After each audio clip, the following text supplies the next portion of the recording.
സൗപർണിക ഇന്നൊരു സുപ്രീം കോടതി വിധിയെ ഏറെ ചർച്ചയായിരുന്നു. അതായത് വിവാഹിതയായ സ്ത്രീകൾ അവരെ വിവാഹ വാഗ്ദാനം നൽകി പീഡിപ്പിച്ചു എന്ന് ഇനി പരാതി നൽകാനാവില്ല എന്നുള്ളത്. പക്ഷെ ഇപ്പോഴത്തെ കേരളത്തിലെ ഒരു രാഷ്ട്രീയ സാമൂഹ്യ പശ്ചാത്തലത്തിൽ ഈ വിധിക്ക് വളരെയേറെ പ്രാധാന്യമുണ്ട്. കാരണം കോൺഗ്രസ് MLA ആയിരുന്ന രാഹുൽ മാങ്കൂട്ടത്തിനെതിരെ വിവാഹ വാഗ്ദാനം നൽകി പീഡിപ്പിച്ചു എന്നൊക്കെ പറഞ്ഞ് പരാതി പറഞ്ഞവരിൽ വിവാഹിതരായ സ്ത്രീകളാണ് ഉണ്ടായിരുന്നത്. അതുകൊണ്ട് തന്നെ സമൂഹം പല ചോദ്യങ്ങൾ ഉന്നയിച്ചിരുന്നു. ഇവരെ എങ്ങനെയാണ് വിവാഹ വാഗ്ദാനം നൽകി പീഡിപ്പിക്കുക? വിവാഹിതയല്ലേ?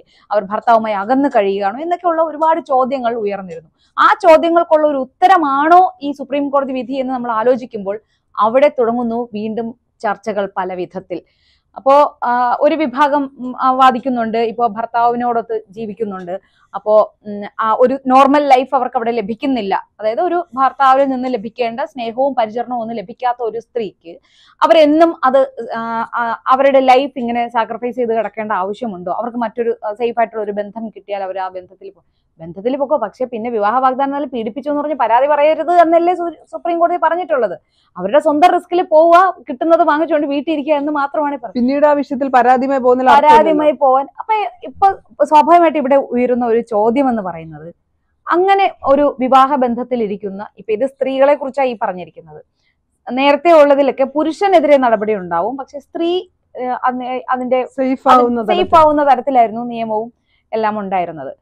അപ്പോ സൗപർണിക്ക് ഇതിനെ കുറിച്ച് എന്താണ് തോന്നുന്നത്? ഒരു വിവാഹിതരായ ഒരു സ്ത്രീയോ, ഞാനിത് സ്ത്രീയെന്നോ പുരുഷനെന്നോ കരുതുന്നില്ല, സ്ത്രീ ആയാലും പുരുഷനായാലും ഇത് എങ്ങനെ ഡീൽ ചെയ്യണം എന്ന ഒരു, അതായത് ഇപ്പൊ ജെൻഡർ ഈക്വാലിറ്റി ഒക്കെ നമ്മൾ പറയേണ്ട കാലമാണ്.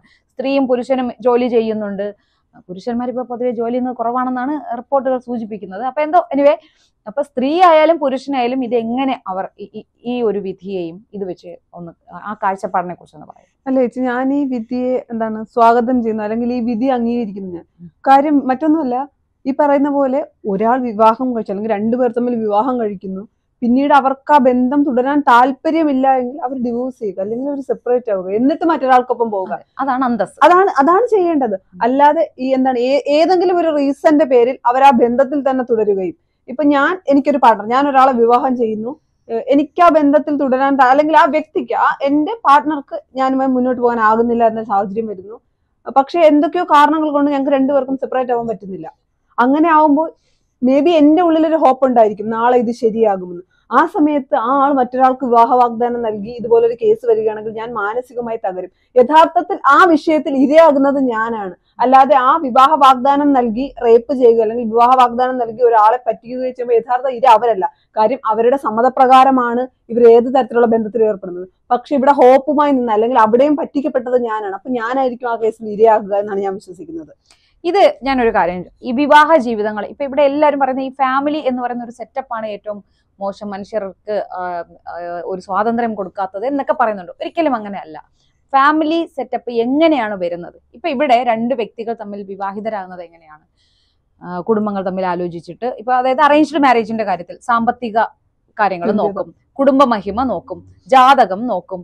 എന്നാൽ ഇവർ തമ്മിൽ പൊരുത്തപ്പെട്ട് ജീവിക്കാൻ കഴിയുമോ എന്ന കാര്യം മാത്രം ആരും നോക്കുന്നില്ല. അപ്പോ പലരും പറയും, അങ്ങനെയാണെങ്കിൽ പ്രേമിച്ച് വിവാഹിതരായവർ പോലും പലരുടെയും ജീവിതം പരാജയമല്ലേ എന്ന് പറയും. ആണ്. നിരവധി ആൾക്കാർ പ്രേമിച്ച് വർഷങ്ങളോളം പ്രണയിച്ച ശേഷം ഒന്നിച്ച് ജീവിക്കാൻ തുടങ്ങുമ്പോഴാണ് അവർക്ക് ഒന്നിച്ചു പോകാൻ കഴിയില്ല എന്നുള്ള കാര്യം അവർ തിരിച്ചറിയുന്നത്. അതിന്റെ കാരണം എന്താണെന്ന് വെച്ചാൽ, ഇവിടെ എല്ലാവരും പ്രേമിക്കുന്നത് വലിയൊരു പാവമാണ് പ്രേമിക്കുന്നത്. ഇപ്പൊ അതൊക്കെ കുറച്ച് മാറി വന്നിട്ടുണ്ട്. എന്നാലും കുറച്ച് മുന്നേ, ഇപ്പൊ എന്റെയൊക്കെ ചെറുപ്പകാലത്ത് ആ പ്രേമിക്കുക എന്നൊക്കെ പറഞ്ഞ് എന്തോ വലിയ തെറ്റാണ്. ഇപ്പൊ പ്രേമിച്ചാൽ തന്നെ എങ്ങനെയായിരിക്കും? രഹസ്യമായിട്ട് മെസ്സേജ് അയക്കുക, ഫോൺ വിളിക്കുക എന്നതിലപ്പുറം ഒന്നിച്ചൊരു യാത്ര പോലും പോയില്ല. അപ്പോ രണ്ട് വ്യക്തികൾ തമ്മിൽ, അതായത് രണ്ട് കുടുംബത്തിൽ നിന്ന് വരുന്നവരാണ്. ഒരു കുടുംബത്തിലെ തന്നെ 3 മക്കളുണ്ടെങ്കിൽ 3 മക്കൾക്ക് 3 സ്വഭാവമാണ്. 3 പേരെ ഒരുമിച്ച് കൊണ്ടുപോകാൻ പോലും വലിയ പാടാണ്. ഇപ്പൊ ചെറുതില് ഒന്നിച്ച് ഒരു കെട്ടിൽ കിടന്നുറങ്ങിയവർ സഹോദരങ്ങൾ, ഒരേ മനസ്സോടെ ജീവിച്ചവർ വലുതായി അവരെല്ലാം അവരുടെ സ്വഭാവം തമ്മിൽ തല്ലുന്നവരാണ്, പരസ്പരം മുഖത്ത് പോലും നോക്കാതെ കഴിയുന്നവരുണ്ട്. അപ്പൊ അങ്ങനെ വരുമ്പോൾ രണ്ട് കുടുംബത്തിൽ രണ്ട് സാഹചര്യത്തിൽ നിന്ന് ഒന്നിച്ച് ജീവിക്കുമ്പോൾ അതിപ്പോ സ്നേഹത്തിന്റെ പുറത്ത് പലരും അഡ്ജസ്റ്റ്മെന്റ് എന്ന് പറയും. ഒരിക്കലും ഈ അഡ്ജസ്റ്റ്മെന്റ് ആവരുത് ജീവിതം. അവിടെയാണ് ഈ പ്രശ്നങ്ങൾ ഉണ്ടാകുന്നത്. അതിന് പകരം ഇപ്പൊ ആൾക്കാർ പറയുന്നത് ഡേറ്റിംഗ് എന്ന് പറയുന്നത്. ഡേറ്റിംഗ് എന്ന് പറഞ്ഞാൽ ഇപ്പൊ ഒരു രണ്ട് വ്യക്തികൾ പോയി നേരെ ലൈംഗിക പ്രവൃത്തിയിൽ ഏർപ്പെടുക എന്നല്ല എന്റെ അർത്ഥം. ഒന്നിച്ച് യാത്ര ചെയ്യുമ്പോൾ പലരും, അതായത് ബോധവും വിവരമുള്ള ആൾക്കാർ പറഞ്ഞു കേട്ടിട്ടുള്ളതാണ് യാത്ര പോവുക എന്നുള്ളത്. ഒന്നിച്ച് യാത്ര പോകുമ്പോൾ ഒരാൾ ഡ്രൈവ് ചെയ്യുക, അപ്പൊ ഈ പബ്ലിക്കിൽ പെരുമാറുന്നത്, അങ്ങനെ ഒരുപാട് നമ്മൾ ഒരു മനുഷ്യനെ അടുത്തറിയുക, അല്ലെങ്കിൽ ഒരു സ്ത്രീയെ വ്യക്തികൾ തമ്മിൽ തിരിച്ചറിയുക. ഞാൻ എന്റെ മോനോടും പറഞ്ഞിട്ടുള്ള അങ്ങനെയാണ്.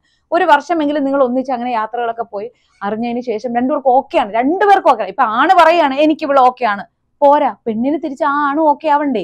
അപ്പോ അങ്ങനെ അടുത്തറിഞ്ഞ ശേഷം മാത്രമായിരിക്കണം ഒരു ജീവിതത്തിലേക്ക് കടക്കേണ്ടത്. അപ്പോ അവർക്കത് മനസ്സിലാവും. എങ്ങനെ നമ്മൾ പറ്റില്ല എങ്കിൽ രണ്ടുപേരും സമ്മതത്തോടെ തന്നെ നമുക്ക് ഒന്നിച്ചു പോകാൻ ബുദ്ധിമുട്ടായിരിക്കും. എന്നാൽ പിന്നെ അതിനുശേഷം മാത്രം കുട്ടികളെ ഉണ്ടാകുന്നതിനെ കുറിച്ച് ആലോചിക്കുക. ഇവിടെ എന്താണ്, കല്യാണം കഴിഞ്ഞ അടുത്ത ഒരു 21 ദിവസം കഴിയുമ്പോൾ മുതൽ വിശേഷമായില്ലേ ചോദിക്കും. പ്രസവിക്കണം എന്നുള്ളതാണ്. ഒരു വർഷത്തിനുള്ളിൽ ആ കുട്ടി വരണം.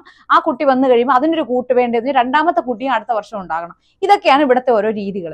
അപ്പൊ ഈ പല കുടുംബങ്ങളിൽ സ്ത്രീക്കും പുരുഷനും അവർക്ക് രണ്ടുപേർക്കും അറിയാം നമുക്ക് ഒന്നിച്ചു പോകാൻ കഴിയില്ല. പക്ഷേ അവർ വേർപിരിയാൻ പറ്റാത്ത ഒരു കണ്ടീഷൻ എങ്ങനെയായിരിക്കും? കുടുംബങ്ങൾ തമ്മിൽ ഒന്നിച്ച് നിൽക്കുമ്പോൾ ഇവരുടെ രണ്ടുപേരുടെയും പൈസ കൊണ്ടായിരിക്കും വീട് നിർമ്മിച്ചിട്ടുണ്ടാവുക. അങ്ങനെ ഇൻവെസ്റ്റ്മെന്റ്, ബന്ധങ്ങൾക്കപ്പുറം ബാധ്യതകൾ, പലർക്കും ഈ വീട് നിർമ്മിച്ചതും കടവും അങ്ങനെ കുറെ സാധനങ്ങൾ ഉണ്ടാവാം. അതായത് പരസ്പരം അറിയുന്നതിന് മുന്നേ തന്നെ കുട്ടികളായിപ്പോയി. അപ്പൊ ഇനി കുട്ടികൾ ചിലപ്പം അമ്മയായിട്ട് അറ്റാച്ച്ഡ് ആയി, അല്ലെങ്കിൽ അച്ഛനുമായി അറ്റാച്ച്ഡ് ആയിരിക്കും. അപ്പൊ ഈ സെപ്പറേറ്റ് ആവുമ്പോൾ ഇത് കുട്ടികളെ എങ്ങനെ ബാധിക്കും? പിന്നെ വീട്ടുകാരുടെ കാര്യം, അയ്യോ അവർക്ക് വിഷമാവും, നാട്ടുകാരെന്താ പറയും, ഇങ്ങനെയൊക്കെ കുറെ ഫാക്ടുകളുണ്ട്. അത് പക്ഷേ അതില് ഈ കുട്ടികളൊക്കെ ആകുന്നതിന് മുന്നേ നമ്മൾ ഓക്കെ ആണോ എന്ന് അറിഞ്ഞതിന് ശേഷം കുട്ടികളൊക്കെ ആയിക്കഴിഞ്ഞാൽ അത് എളുപ്പമാണ്. അല്ല, മറിച്ച് നീ പറയുന്ന പോലെ രണ്ടുപേർക്ക് പരസ്പരം അഡ്ജസ്റ്റ് ചെയ്ത് പോകാൻ പറ്റുന്നില്ല. ഈ പറയുന്ന പോലെ എന്തൊക്കെ പറഞ്ഞാലും ഇനി ഇവർക്ക് ഒരിക്കലും ഒരുമിച്ച് പോകാൻ പറ്റില്ല. പക്ഷെ ഈ പറയുന്ന പോലെ സാഹചര്യങ്ങൾ കൊണ്ട് ഇവർക്ക് സെപ്പറേറ്റ് ആവാനും പറ്റുന്നില്ല എങ്കിൽ ഇതിലെ ഒരാൾ മറ്റൊരാളുമായി, അതിലെ സ്ത്രീ എടുക്കാം, സ്ത്രീ മറ്റൊരു പുരുഷനുമായി ഒരു ബന്ധത്തിൽ ഏർപ്പെടുന്നു, പിന്നീട് വിവാഹ വാഗ്ദാനം നൽകി പീഡിപ്പിച്ചു എന്ന് പരാതി കൊടുക്കുന്നതിൽ എന്തർത്ഥമാണ്? അല്ല, അവർക്കറിയാം ഇവിടെ നിന്ന് ഒരു മോചനമില്ല എന്നറിയാം. എന്നിട്ടും മറ്റൊരാൾ വിവാഹം ചെയ്യുമെന്ന് പ്രതീക്ഷിച്ചതാണ് തെറ്റാ. ആദ്യം ചെയ്യേണ്ടത് ഈ നിലവിലെ ബന്ധം.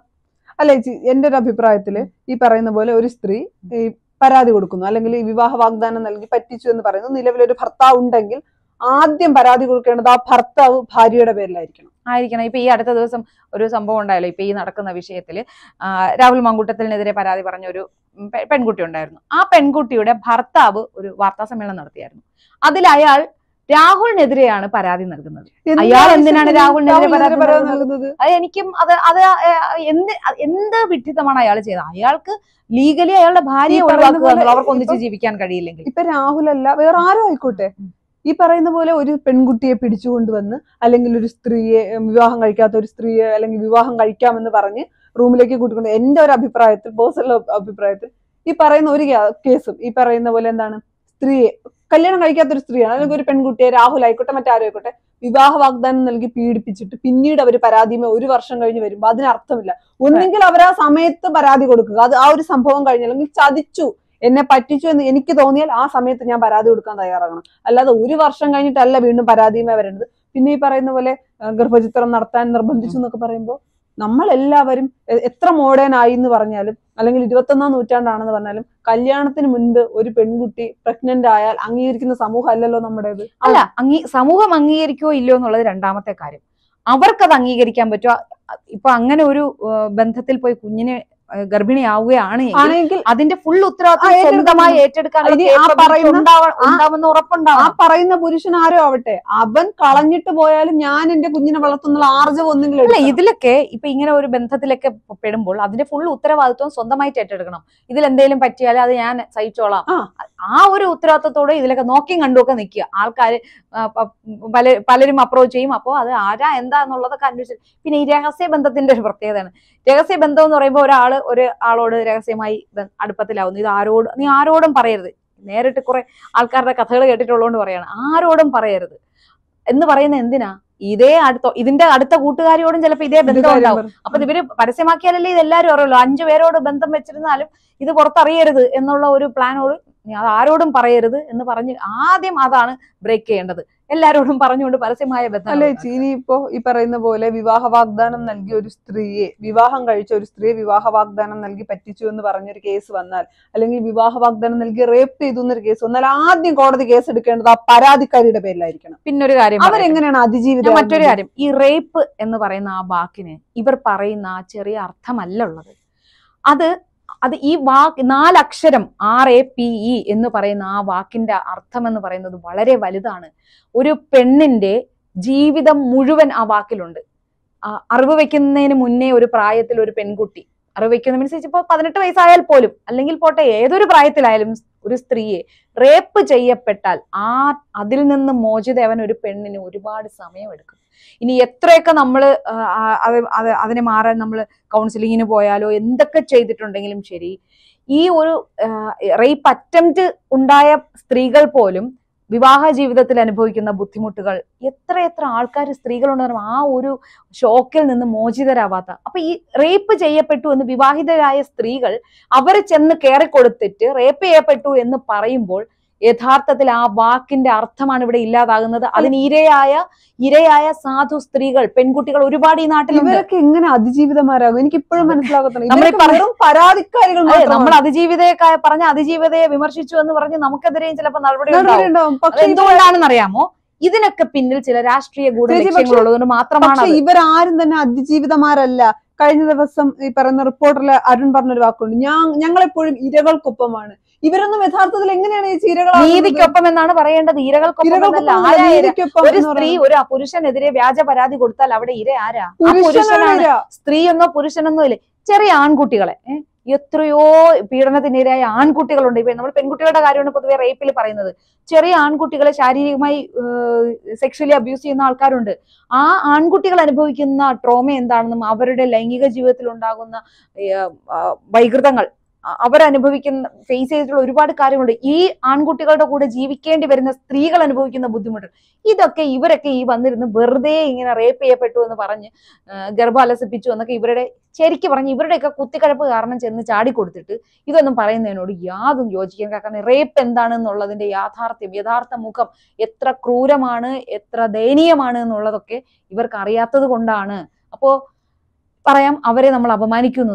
നിങ്ങൾ തന്നെ സ്വയം ഒന്ന് ചിന്തിച്ചു നോക്കൂ, നിങ്ങൾ ചെയ്തതിന്റെ ന്യായവും നീതിയും എത്രത്തോളം ഉണ്ട്. അല്ലേ ചേച്ചി, ഇതിന്റെ അകത്ത് ഞാൻ പറയുന്നത് ഇനി മുതൽ റേപ്പ് എന്ന് പറയുന്ന വേർഡ് അത് എന്താണ് എല്ലാ കേസിലും ഇഴക്കരുത് എന്ന് സുപ്രീം കോടതി പറയണം. അതും കൂടെ വരണം. കേസുകൾക്ക് മാത്രം അല്ല, വ്യാജ പരാതി എന്ന് ബോധ്യപ്പെട്ടാൽ ആ വ്യാജ പരാതി കൊടുത്തവർക്കെതിരെ ശക്തമായ നടപടി ഉണ്ടാകണം, അവർ നിയമ നടപടി നേരിടണം എന്ന ഒരു ഭയം എല്ലാവർക്കും ഉണ്ടായാൽ ഈ വ്യാജ പരാതി കൊണ്ടുള്ള ഈ കുതിച്ചു ചാട്ടം ഒരു പരിധി വരെ മാറ്റാം. ഞാൻ പറയുന്നത് ഈ പറയുന്ന പോലെ ഇപ്പൊ സുപ്രീം കോടതി വിധി വന്നത്, അല്ലെങ്കിൽ സുപ്രീം കോടതി പറയുന്നത് പോലെ ഒരു വിവാഹം കഴിഞ്ഞ സ്ത്രീ തന്നെ വിവാഹ വാഗ്ദാനം നൽകി പറ്റിച്ചു എന്ന കേസ് ഫയൽ ചെയ്യുമ്പോൾ ആദ്യം അവർക്കെതിരെ വേണം കേസെടുക്കാൻ. എന്തിനാണ് ഒരു ബന്ധം? അല്ല, ഈ ഒരു സുപ്രീം കോടതിയുടെ ഈ ഒരു വിധി വന്നതുകൊണ്ട് ചിലപ്പം അതിന് സാധ്യതയുണ്ട്. വിവാഹിതയായ സ്ത്രീകൾ ഇനി പീഡിപ്പിച്ചു എന്ന് പറഞ്ഞ് പരാതിയുമായിട്ട് നടക്കില്ല. അപ്പൊ അവർക്കെതിരെ, അങ്ങനെ ചെയ്യുന്നവർക്കെതിരെ നടപടി. അത് മാത്രമല്ല, ആ ഒരു കേസിൽ ഈ പറയുന്ന പോലെ ഒരു സ്ത്രീ പരാതിയുമായി വരുമ്പോ, ഇപ്പൊ രാഹുലിന്റെ വിഷയത്തിൽ തന്നെ അതിജീവിത പരാതിയുമായി വരുമ്പോ അവർ ഡിവോഴ്സ്ഡ് അല്ല, അവർക്കൊരു ഭർത്താവ് ഉണ്ടെങ്കിൽ യഥാർത്ഥ ഇര അദ്ദേഹമാണെന്ന് കൂടി പറയണം. രാഹുലും ഇരയല്ല, അതിജീവിതയും ഇരയില്ല, യഥാർത്ഥ ഇര അതിൽ സ്ട്രഗിൾ ചെയ്ത് ആ മനുഷ്യനായിരിക്കും. പിന്നെ ഒരു കാര്യം, നമ്മൾ ഇതൊക്കെ പറയുമ്പോൾ ആൾക്കാർ പറയും നമ്മൾ രാഹുലിനെ സപ്പോർട്ട് ചെയ്യുകയാണെന്ന്. ഒരിക്കലുമല്ല. രാഹുൽ അങ്ങനെ, എനിക്കറിയില്ല അയാൾക്ക് ലൈംഗിക വൈകൃതം ഉണ്ടെന്നോ. ഞാൻ അയാളുമായി ഒരു മാധ്യമ പ്രവർത്തക എന്ന നിലയിൽ അയാളെ പലതവണ കോണ്ടാക്ട് ചെയ്തിട്ടുണ്ട്. പക്ഷെ ഒരിക്കൽ പോലും എനിക്ക് അങ്ങനെ ഒരു ബുദ്ധിമുട്ടുണ്ടായിട്ടില്ല എന്ന് വെച്ച് അയാൾ ആരോടും അങ്ങനെ പെരുമാറില്ല എന്നൊരു അഭിപ്രായവും എനിക്കില്ല. പക്ഷെ അയാൾ തിരഞ്ഞെടുത്തതെല്ലാം വിവാഹിതരായ സ്ത്രീകളെയാണ്. എന്തുകൊണ്ട് ഇവിടെ നാട്ടുകാർ പറയേ തലയിലാവൂലല്ലോ, ഇവിടെ നമ്മൾ പറയുള്ളൂ അയാൾ ബുദ്ധിപരമായി, അങ്ങനെയാണെങ്കിൽ അയാൾ ബുദ്ധിപരമായി കളിച്ചു. ഈ പറയുന്ന പോലെ ഈ എക്സാമ്പിൾ, ചേച്ചിക്കാണ് മെസ്സേജ് അയക്കുന്നത്, ചേച്ചിക്ക് താല്പര്യമില്ലെങ്കിൽ നോ പറയാൻ ചേച്ചിക്ക് അറിയാം. ഞാനത് കാത്തിരിക്കുകയല്ലോ. എനിക്കിപ്പം അയാളായാലും ആരായാലും എനിക്ക് സെലിബ്രിറ്റി ഒന്നും അല്ല, ഞാൻ അങ്ങനെ അത് കണ്ട് മയങ്ങുന്ന ഒരാളും അല്ല. അപ്പൊ അവസരം കൊടുത്തിട്ടാണ് അത് മുതലെടുത്തത്, അത്രേ ഉള്ളൂ. പിന്നെ ഇത് ഇവരുടെ കേസായതുകൊണ്ട് യഥാർത്ഥത്തിൽ അങ്ങനെ ട്രാപ്പിലാക്കപ്പെട്ട ഒരു പെൺകുട്ടി ഉണ്ട് എങ്കിൽ അവർക്ക് നീതി ലഭിക്കണം. അവർക്കൊപ്പമായിരിക്കും കേരളം ഈ പറയുന്ന. പക്ഷെ അവർക്ക് പറയാൻ സാധിക്കില്ല. എന്തുകൊണ്ടാണെന്ന് അറിയാമോ? ഇങ്ങനെയുള്ള ഒരു കുറെ ആരോപണങ്ങൾ വന്ന് പരാതിക്കാരായി നിൽക്കുമ്പോൾ സമൂഹം രണ്ട് പക്ഷത്തു നിന്നും വിമർശിക്കുകയാണ്. അപ്പോ യഥാർത്ഥത്തിൽ ഒരു പെൺകുട്ടി ഇതുപോലെ ഇങ്ങനെ ഒരു പെൺകുട്ടി ഉണ്ടെന്ന് വെച്ചോ, യഥാർത്ഥത്തിൽ ഒരു ഇര ഉണ്ടെങ്കിൽ അവർക്ക് പരാതി പറയാൻ തോന്നുവോ? ഇവർ ശരിക്കും നിഷേധിക്കുന്നത് യഥാർത്ഥത്തിൽ നീതി അർഹിക്കുന്നവരുടെയാണ്. ഇയാളുടെ വിഷയം പോട്ടെ, ഇയാളിപ്പോ ഒരു റെഫറൻസ് പോലെ ആയിക്കഴിഞ്ഞു ഏത് വിഷയത്തിലും സംസാരിക്കാൻ. ഇയാളുടെ കാര്യം പോട്ടെ, വേറൊരാൾ ഇതുപോലെ റേപ്പ് ചെയ്തിട്ടുണ്ട് എങ്കിൽ, അല്ലെങ്കിൽ വിവാഹിതയാവാത്ത ഒരു പെൺകുട്ടിയോട് വിവാഹ വാഗ്ദാനം നൽകി പീഡിപ്പിച്ചു എന്നിരിക്കട്ടെ, പരാതി പറയാൻ തോന്നുവോ? ഇല്ല. കാരണം അങ്ങനെയാണ് ഇവർ ഇവിടെ ഈ സമൂഹത്തിൽ ഒരു ഇതുണ്ടാക്കി. അല്ലെങ്കിൽ പിന്നെ എങ്ങനെയായിരിക്കും എന്നറിയോ, റേപ്പ് ചെയ്ത ആ പെൺകുട്ടി മരിക്കണം എന്നാ മാത്രം സൗമ്യ പോലെയൊക്കെ ആവുമ്പോ കേരളത്തിന്റെ എന്താണ് നീതി കിട്ടാ ചരിത്രത്തിൽ ഒരു പേര് കൂടി ആകുമെന്നേ ഉള്ളൂ. പക്ഷെ അത്തരം കേസുകളെ മാത്രമേ സാധാരണക്കാരായ മനുഷ്യർ വിശ്വസിക്കുന്ന നിലയിലേക്ക് കാര്യങ്ങൾ കൊണ്ടെത്തിക്കുന്നത്.